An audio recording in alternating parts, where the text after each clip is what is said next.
নতুন করে সেজেছে নাগখনছড়ি উপবন পর্যটন কেন্দ্র নামে খ্যাত নাগখনছড়ি লেক। নতুন করে যুক্ত হয়েছে ওয়াচ টাওয়ার, যেখানে দেখা যাবে পাহাড়ের অনাবিল সৌন্দর্য এবং মায়ানমার সীমান্ত।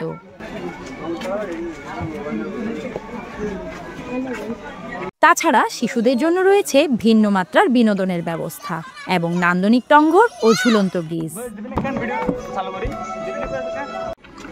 বান্দরবান জেলার একটি উপজেলা হলেও কক্সবাজার থেকে খুব সহজেই এখানে ঘুরতে আসা যায় কয়েক ঘন্টা সময় নিয়ে।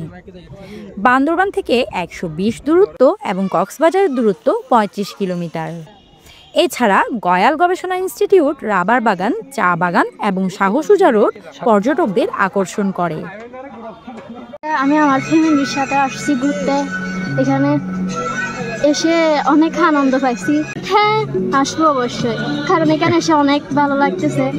একটা মেয়ে যদি পড়াতে পারতাম তাহলে ভালো লাগতো আর কি।